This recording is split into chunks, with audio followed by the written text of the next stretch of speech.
My name is Helen. I'm 71, and until recently, I believed family was a refuge.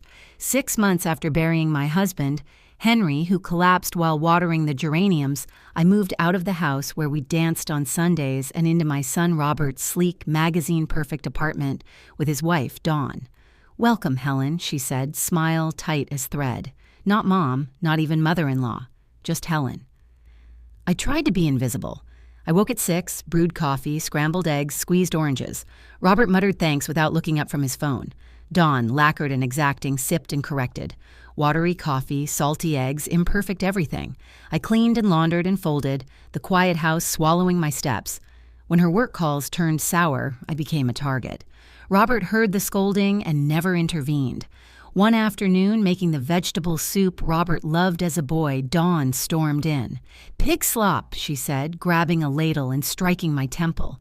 Heat and pain blossomed. From the living room, the television volume rose. That betrayal, his deliberate deafness, hurt more than the blow. Something in me snapped. Pots clanged, plates shattered, soup hissed into the sink. Robert ran in, gaping at the wreckage and the blood on my brow. "Mom, what did you do?" Dawn called me insane and demanded he choose. He chose her. "It's better if you find somewhere else," he said, eyes on the floor. He handed me $200 and ordered a taxi. A neon-lit motel took me in for $30 a night. I did the math. Less than a week. When the money ran out, I dragged 4 suitcases through heat and humiliation, then slept on a park bench among pigeons and distant sirens. A homeless man broke bread with me. A church soup line warmed my hands, but not my shame. I texted Robert first.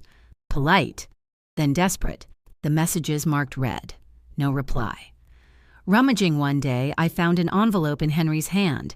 Inside, a letter and deeds. He'd invested for decades, properties, stocks, accounts left in my name to secure my future. 13 properties, millions in value. One address made me dizzy. Magnolia Street, 452 Robert and Dawn's building. It had always been mine. Henry's letter told me to contact his lawyer, Roger Mendides. At the firm, Roger explained the estate, roughly $10 million across real estate, investments, and cash.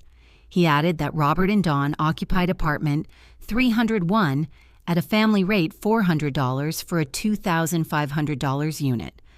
I asked if I could normalize the rent. "It's your right," he said. A hotel room, a bank card, a hot bath, and sleep reset my bones. Over the next weeks, I toured my buildings, learned ledgers, and formed a plan. Through an LLC Mendoza Enterprises, we restored market rents across Magnolia with proper notice. When Robert called begging for the owner, I told Roger to keep communications formal. Meanwhile, I changed too. Hair trimmed and colored, new glasses, tailored clothes that fit the woman I was meeting, capable, alert, unafraid. Consequences ripple. One of Dawn's big clients rented space in my South Plaza.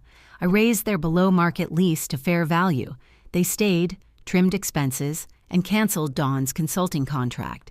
Justice, not revenge, I told myself.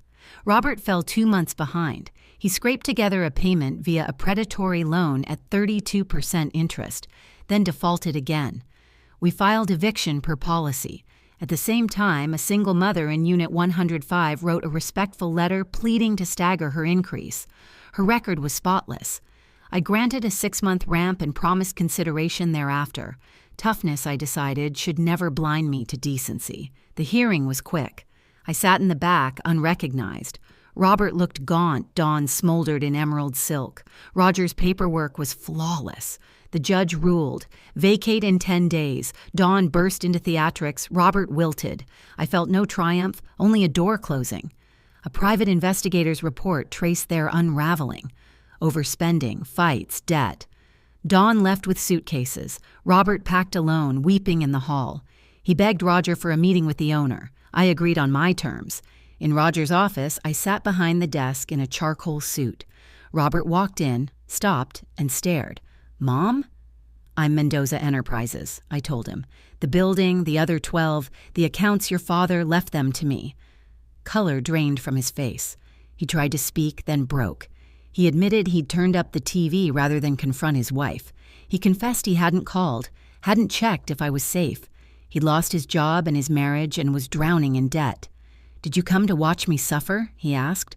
"I wanted justice," I said, "for you to feel what it's like to be discarded."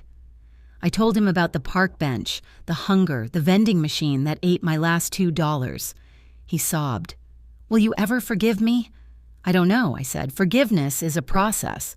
First, I need to see change. The eviction would stand." He nodded. At the door, he asked, timidly, if he could call me someday. "You can try," I said. "I won't." Promised to answer. He moved out early, left the keys, and disappeared. Dawn retreated to her parents, narrating her innocence online.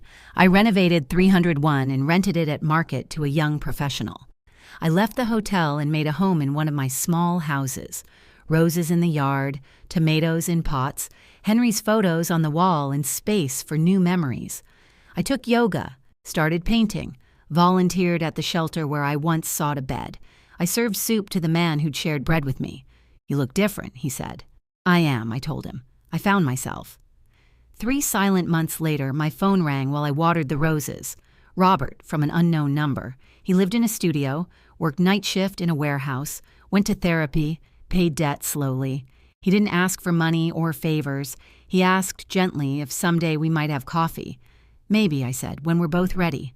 "I love you, Mom," he whispered. I ended the call with a quiet, "I know." I sat on the deck and wrote in a leather notebook. I waited too long to defend myself. I mistook endurance for love. Self-respect isn't selfish, it's survival. I drew a line between accountability and cruelty and promised never to cross it. I would be fair, not soft, not vengeful. The wind moved through the roses. Somewhere, a bird stitched morning into song.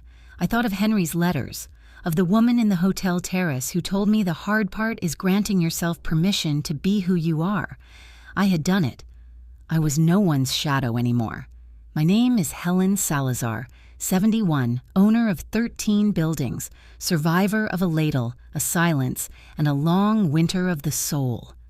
I live in a sunlit house with a small garden. I write. I serve soup.